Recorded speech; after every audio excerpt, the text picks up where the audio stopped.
우리가 어제 이어서 8장을 함께 같이 나누게 되겠는데요. 오늘 예수님께서 베드로의 장모의 집에 들어가시는 것을 보게 됩니다.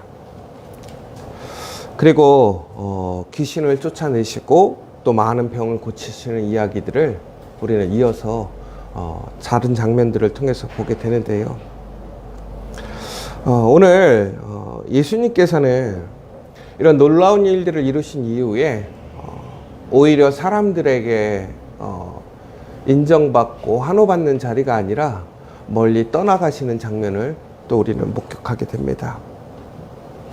그런데 왜 예수님은 이렇게 많은 일들을 행하신 이후에 자기의 능력을 인정받은 이후에 왜 사람들에게서 멀어지고자 하셨을까요?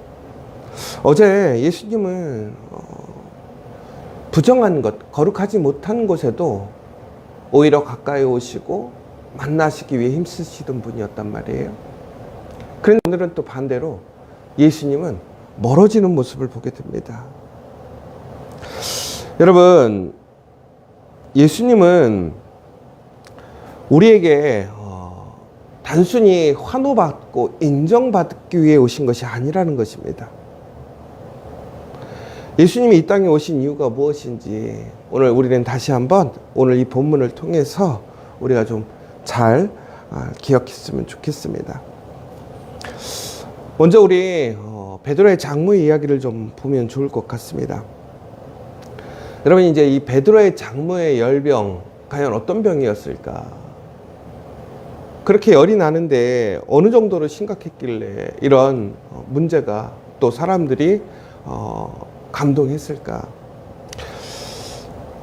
어떤 내용들을 좀 보자면 그것이 우리가 흔히 얘기하는 요즘에 일반적인 감기는 아니었을 것 같고, 그리고 우리가 생각하는 독감 수준을 넘어서는 것 같았습니다. 그래서 그 당시 갈릴리 호수 지역에 그 말라리아가 유행했을 가능성을 제기하는 학자들도 있었습니다.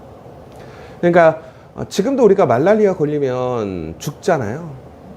그런데 하물며 그 시대에 말라리아에 걸렸다, 거의 살기가 힘든 상황입니다.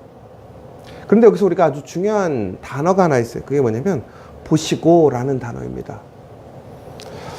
여러분, 예수님이 단순히 이것을 우연찮게 보셨느냐? 아니라는 거예요. 결국에는 그 예수님이 보셨다고 하는 것은 예정되어 있는 것이고 의도된 것이고 주목하고 계셨다는 것입니다. 결국은 이것은 무엇을 얘기하는 거냐면 예수님이 보셨다고 하는 것은 그것은 하나님의 은혜의 시작이고 구원의 개입이 시작되었다라는 것입니다. 치유의 시작, 회복의 시작이 되었다라는 거예요. 여러분, 특별히 우리가 이 보다라는 단어를 좀 더 살펴보면요, 출애굽기에 보면 이스라엘 사람들이 애굽에서 고통당할 때 그들의 고통을 보셨다라고 되어 있습니다. 또한 창세기 16장 13절에 보면 버림받은 여종 하갈이 하나님이 감찰하시는 하나님이라고 고백하고 있거든요. 이 감찰하시다라는 것은 결국 무슨 얘기냐면 보시는 하나님이다, 이 얘기를 하는 거예요. 그리고 마태복음 9장 36절에 보면 예수님께서 큰 무리들을 보실 때 그들을 보시고 불쌍히 여기셨다라고 되어 있습니다. 그러니까 하나님이 보셨다, 예수님이 보셨다라는 것은 결국은 무슨 얘기냐면 우연찮게 봐서 감정의 어떠한 느낌을 느끼는 그런 수준이 아니라는 거예요. 보셨다고 하는 것은 이미 알고 계신 거예요. 그리고 거기에는 선한 계획이 있는 거예요. 그리고 무엇보다 보셨을 때는 긍휼히 여기시고, 그리고 가장 중요한 구원의 손길을 내미시더라는 거예요. 그러니까 예수님이 보시면 그것은 단순히 보는 것으로 끝나는 것이 아니라 그 봄을 통한 준비와 또한 결과까지도 다 이루어졌다라는 것입니다. 근데 우리는 어떻습니까? 우리가 아무리 많은 것을 보아도 우리에게 보았을 때 우리에게 능력이 있습니까? 길이 있습니까? 여러분, 우리 마태복음 8장에 보면 나병 환자가 예수님께 먼저 나와왔습니다. 그러면서 뭐라고 그랬죠? 주여, 원하시면 저를 깨끗하게 하실 수 있습니다 라고 얘기를 했어요. 그리고 8장 우리 그 바로 밑에 보면 백부장의 종 이야기가 나오잖아요. 거기서도 어떻게 됩니까? 백부장이 먼저 예수님께 나오게 되었습니다. 그래서 말씀만 하시면 됩니다. 그런데 이 후반부에 와서 이제 중반부에 와서 베드로의 장모를 어떻게 하냐면 예수님이 먼저 보신다라는 것이 있습니다. 근데 여러분 여기서 아주 중요한 포인트가 있어요. 뭐냐면 8장에서 지금 나병 환자나 백부장이 예수님께 나올 때는 그들이 자발적으로 그들이 의지를 가지고 나오고 또 그들의 믿음의 고백이 있었어요. 그러자 그들을 보시고 만지시고 어떻게 됐어요? 그들이 치유받는, 말씀하심으로 치유받는 은혜가 있었어요. 그런데 오늘 이 사건에서는 베드로나 혹은 장모 그 누구도 예수님께 요청하지 않았다라는 거예요. 여러분, 특별히 이 장모는 지금 생사를 오고 가고 있는 상황입니다. 그러니까 그 상황에서 누군가에게 이야기를 하거나 그의 믿음을 혹은 결단을 고백할 수조차도 없는 거예요. 그저 예수님이 보실 수밖에 없는 상황이었던 거죠. 그런데 그때 예수님께서 베드로 집에 들어가셨어요. 근데 이 들어가셨다라는 것은 능동적인 형태를 얘기해요. 그러니까 수동적으로 끌려 들어가신 것이 아니라 예수님이 직접적으로 본인의 의지로 본인의 목적을 가지고 들어가셨다라는 거예요. 그리고 장모가 열병으로 누운 것을 보셨다라고 되어 있습니다. 그런데 여러분, 바로 이 순간 뭐가 시작되느냐? 하나님의 은혜가 시작되는 거예요. 여러분, 이 보심 자체가 은혜의 시작이었다라는 거예요. 여러분, 우리가 흔히 얘기해서 예수님의 손길이 닿거나 혹은 우리가 무엇인가에 어떤 접촉적인 특징이 있을 때 우리는 무엇인가가 이루어진다고 생각했단 말이에요.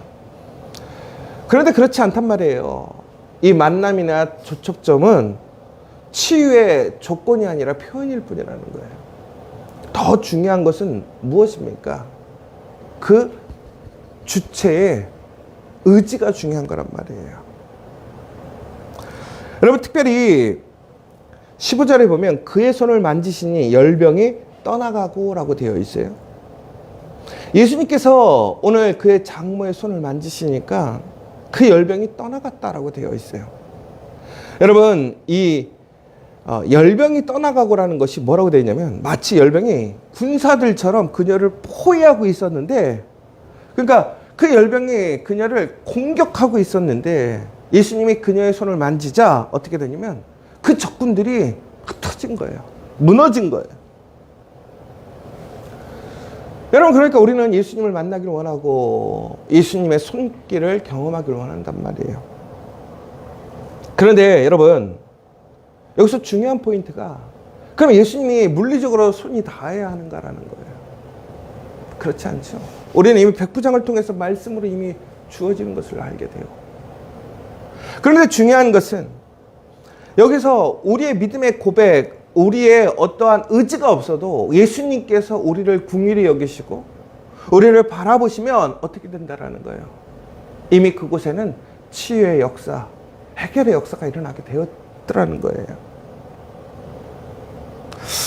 여러분, 베드로의 장모는 아무것도 하지 못했고 예수님께 나아갈 힘도 없었고 믿음을 고백할 그러한 상황도 아니었어요. 그리고 치유함을 요청할 수도 없었어요. 그런데 예수님이 먼저 보셨고 또한 예수님께서 다가가셨고 예수님께서 그에게 손을 얹으시고 손을 잡아주셨어요. 바로 이거 예수님의 놀라운 능력과 은혜라는 거예요. 여러분, 우리가 하나님을 구하기 전에 이미 하나님은 우리를 보고 계심을 믿으십니까? 여러분, 우리가 믿기 전에 예수님은 우리의 그 상황을 보시고 우리의 병들고 무너져 있는 상태를 보시고 다가오시더라는 거예요. 내가 손 내밀기 전에 예수님께서는 이미 손을 내미셔서 내 손을 붙들어 주시더라는 거예요. 여러분, 우리도 이와 마찬가지 아닙니까?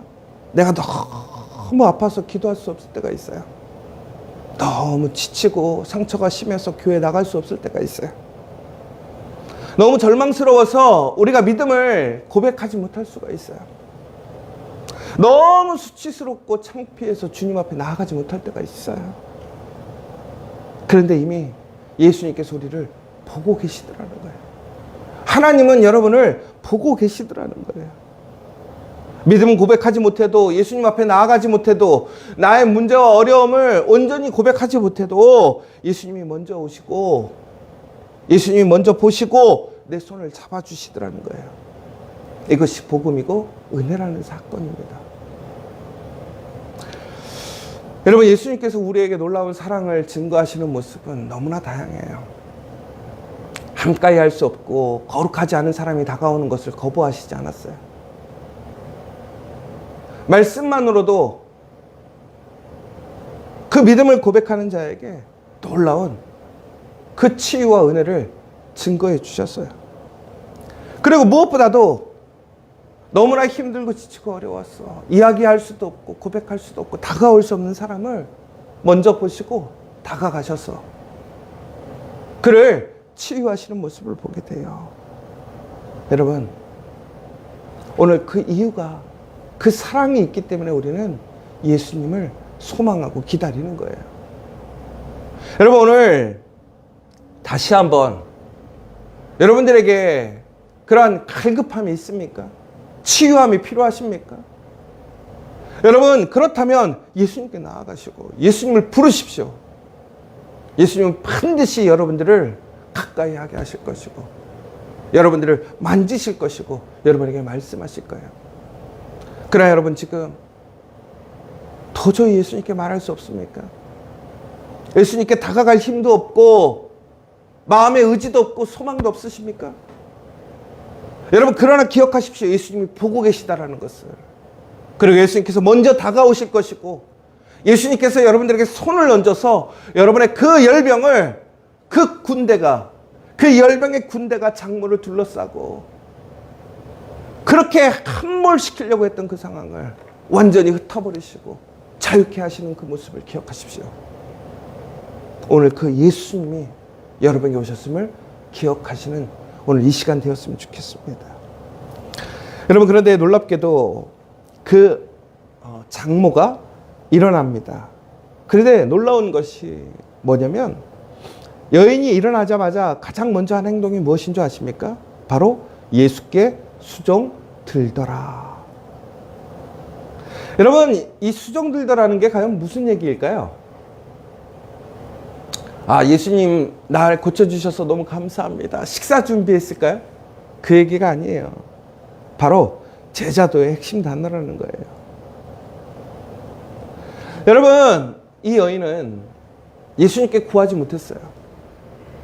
그의 믿음을 고백하지도 못했고 그냥 아무것도 하지 못했어요. 그런데 예수님께서 그를 보시고 오셔서 어떻게 하셨어요? 치유해 주셨어요.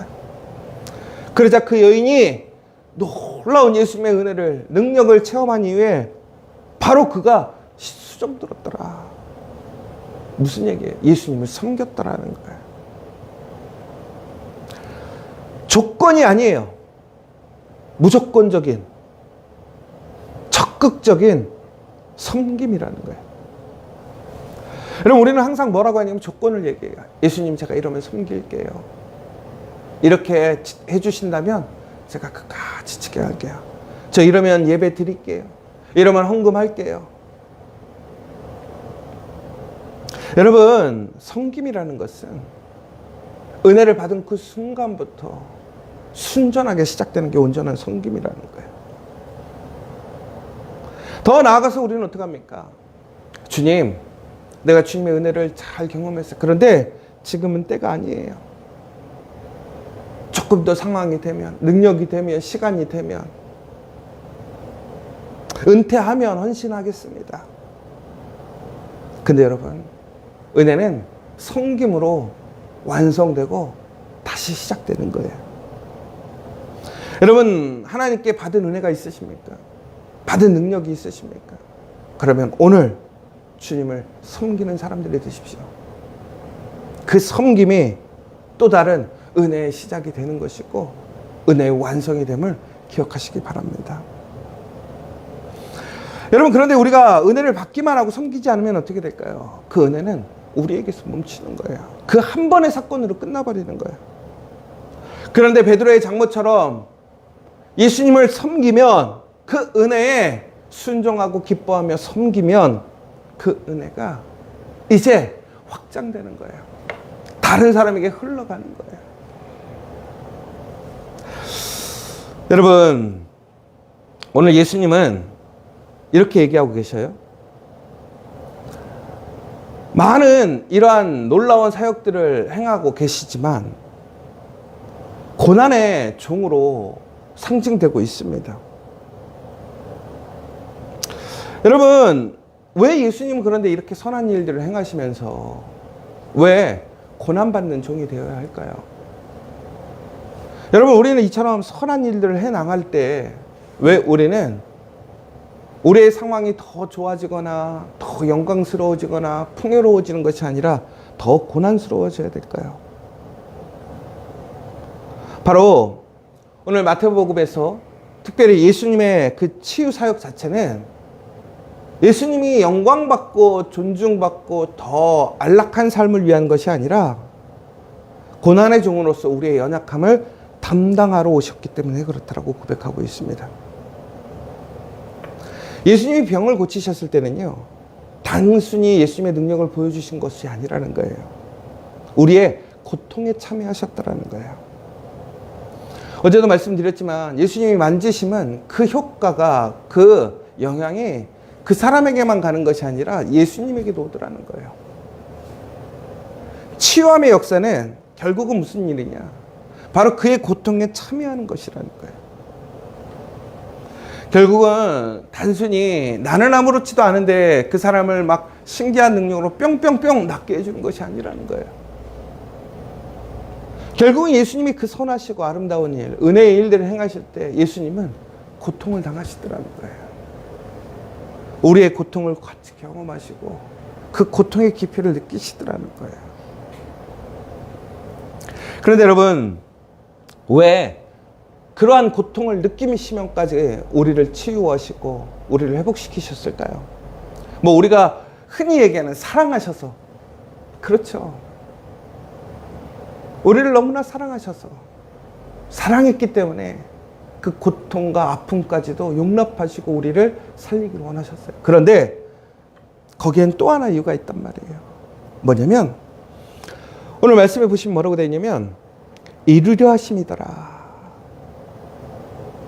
이것은 우연이 아니라 계획된 구원이라는 거예요. 언약이란 말이에요. 하나님은 우리에게 약속하셨어요. 선지자들을 통해서, 하나님의 말씀을 통해서 약속하셨어요. 무엇 하시려고? 우리를 어떻게 구원하시겠다고, 치료하시겠더라고. 여러분, 그래서 예수님은 그 고난과 고통 속에서도 그 말씀을 완성하고 이루시기 위해 오늘 우리 앞에서 놀라운 바라보심을 지켜가시는 것이고 다가오시는 것이고 우리를 손대시는 거예요. 여러분, 예수님이 우리를 보신다라는 것은 그냥 우연이 아니고 왜 나를 지켜보시는가? 그것은 하나님의 선한 목적이었고 계획이었습니다. 그리고 이 땅에 오신 이유가 그 이유라는 거예요. 누가복음 19장 10절에 보면 인자가 온 것은 잃어버린 자를 찾아 구원하려 함이라고 되어 있어요. 여러분, 반드시 기억해야 될 것은 오늘 우리는 예수님께서 과연 나를 바라보실까? 정말로 예수님께서 나를 기억하실까? 나를 도우실까? 오늘 우리 이 말씀을 통해서 결국은 우리가 무엇을 보게 됩니까? 하나님의 신실하시고 순전한 사랑을 보게 돼요. 더 나아가 우리에게는 하나님의 언약의 말씀이 있음을 기억하십시오. 주님의 손길이 닿을 수밖에 없는 운명이라는 거예요. 오늘 이 시간 그 놀라운 사랑과 은혜와 말씀이 있음을 기억하십시오.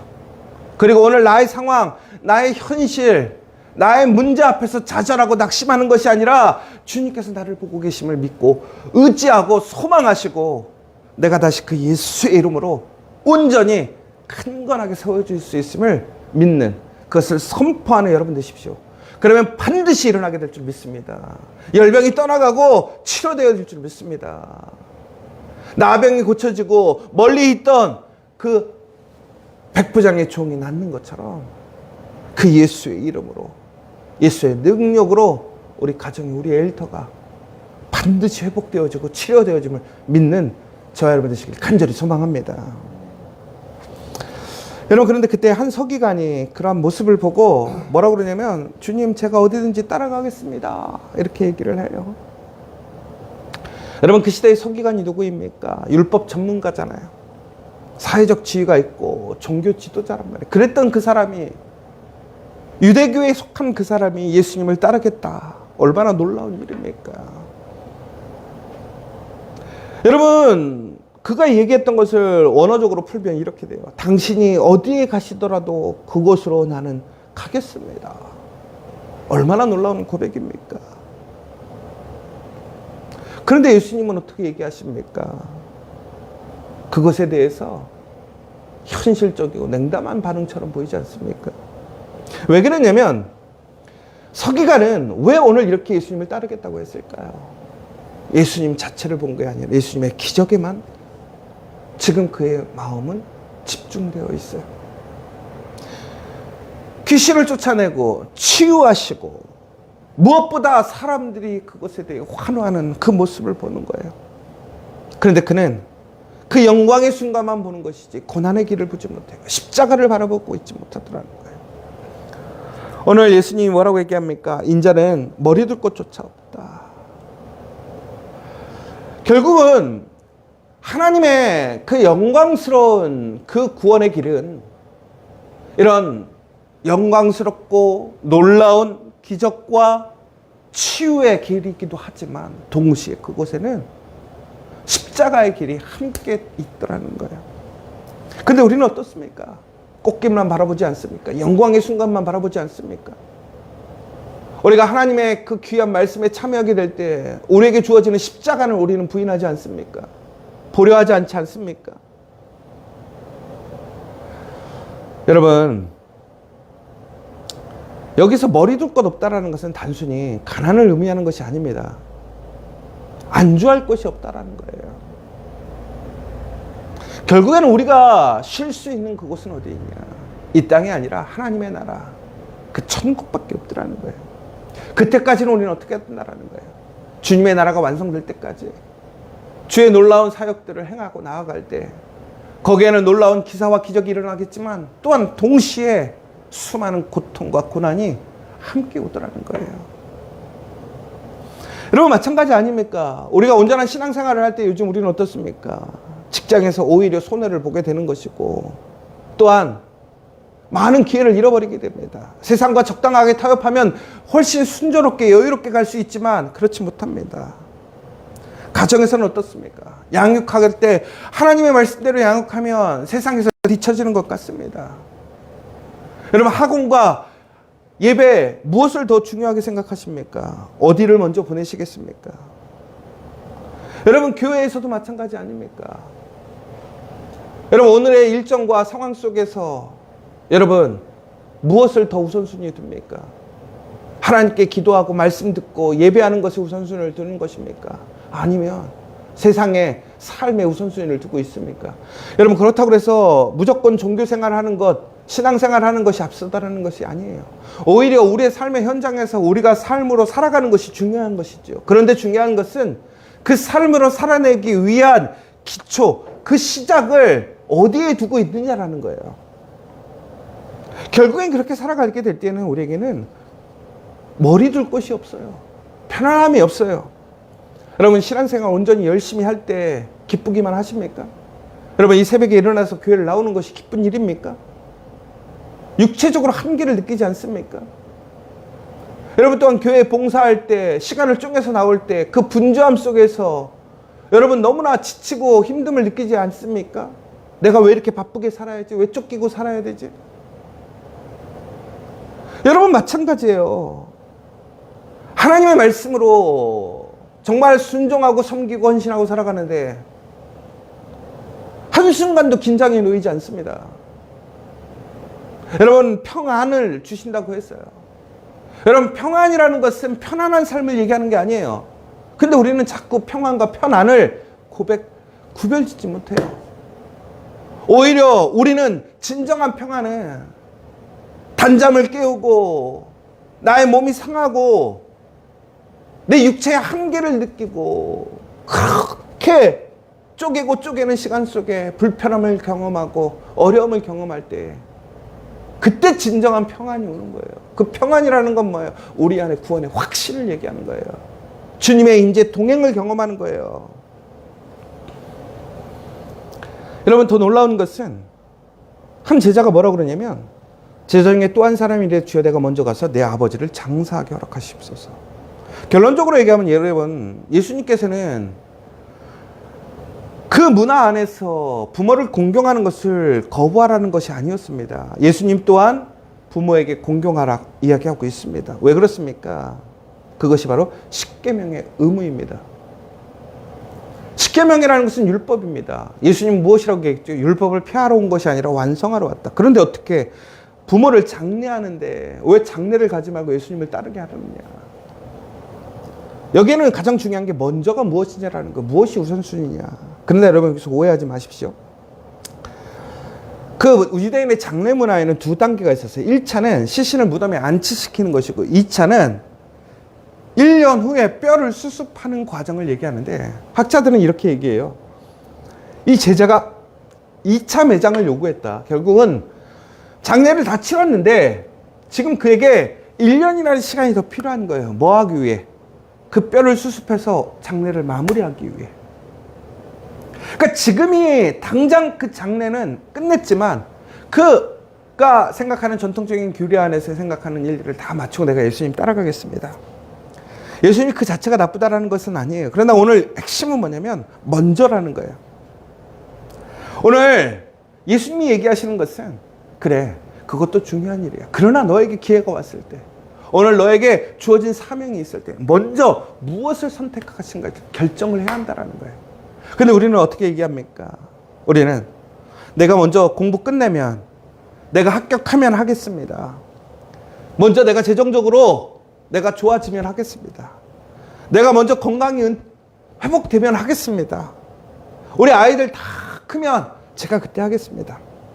그런데 여러분 절대 그러면 그때 먼저 안 와요. 여러분 그때 어떻게 됩니까? 공부 다 끝내고 취직하면 뭐라 그래요? 아 요즘 너무 바빠서 일이 많아서 이 일 끝나면 하겠습니다. 재정적으로 안정되면 뭐라 그래요? 조금만 더 키워서 하겠습니다. 은퇴하고 나서는 뭐라 그래요? 아유 자녀들을 돌봐야 돼서 그 이후에 하겠습니다. 우리는 계속 미룹니다. 왜? 우선순위가 밀리니까. 그런데 뭐라고 되어 있습니까? 지금 따르라는 거예요. 제자도는 미룰 수 없다라는 거예요. 시간은 기다려주지 않고 우선순위가 분명해야 된다고 오늘 얘기하고 있어요. 사랑하는 여러분, 우리가 지금도 그렇게 얘기하고 있지 않느냐라는 거예요. 오늘 당장 시작하십시오. 여러분 새벽 기도하겠다, 기도하겠다, 내일부터 하겠다, 건강해지면 오늘부터 하십시오. 또한 11조 형편 나아지면 하겠다. 아니에요. 지금부터 하십시오. 더 나아가서는 전도 상황이 되면 여건이 되면 하겠다. 아니에요. 오늘 지금부터 하십시오. 여러분 누군가를 용서하겠다.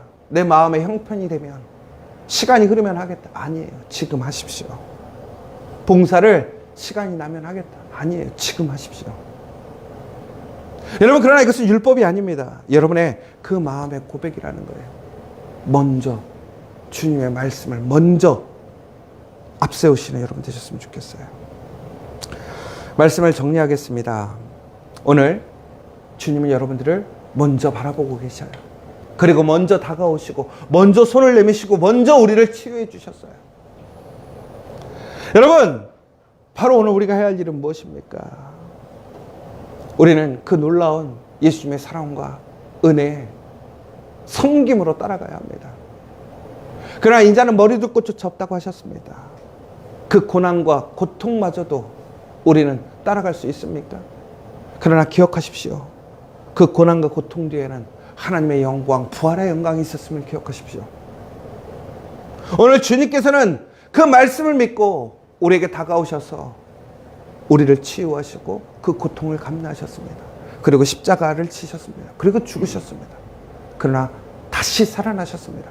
하나님의 영광의 보좌의 우편에 앉으셨고 이 땅에 다시 오심을 약속하셨고 하나님의 나라를 왕성시키실 것을 우리에게 말씀하셨습니다. 오늘 이 시간 여러분, 오늘 예수님의 놀라운 그 은혜를 기억하시고 먼저 우리가 해야 할 일이 무엇인지를 깨닫는 저 여러분 되시기를 간절히 축원합니다. 함께 기도하기를 원합니다. 특별히 오늘 이 아침 주님께서 우리의 모든 교우들에게 다가가심을 믿는 여러분 되시기 원합니다. 여러분의 가정에 오심을 믿는 여러분 되시고 여러분의 일터에 예수님이 오심을 믿으시기 바랍니다. 오늘 이 시간 그 예수님이 오셨고 예수님이 만지셨고 예수님이 치유하셨음을 믿고 고백하는 여러분 되시길 원합니다. 여러분들이 해야 할 일은 무엇입니까? 오늘 그 베드로의 장모처럼 그 응답으로 섬기는 자가 되기 원합니다. 핑계로 미루고 먼저 나의 일, 나의 가정의 일, 나의 세상의 일이 아니라 주님의 그 부르심에 순종하고 제자 되기를 결정하는 여러분 되십시오. 여러분 그거 가운데 놀라운 은혜의 역사가 이어지고 확증될 줄 믿습니다. 오늘 이 시간 함께 그것을 위해 기도해 주시고 특별히 우리 김대경 성도님 지제 빠른 회복과 주님의 놀라우신 치유하심으로 이 베드로 장모의 그 치유함의 역사가 일어나게 될 줄 믿고 함께 기도해 주시고 우리 모든 교우들 또 우리 지체들 가정을 위해서 함께 기도해 주시면 좋겠습니다. 오늘 이 시간 우리 함께 주기도문으로 마치도록 하겠습니다. 하늘에 계신 우리 아버지, 아버지의 이름을 거룩하게 하시며 아버지의 나라가 오게 하시며 아버지의 뜻이 하늘에서와 같이 땅에서도 이루어지게 하소서. 오늘 우리에게 일용할 양식을 주시고 우리가 잘못한 사람을 용서해 준 것 같이 우리의 죄를 용서해 주시고 우리를 시험에 빠지지 않게 하시고 악에서 구하여 주시옵소서. 나라와 권능과 영광이 영원히 아버지의 것입니다. 아멘.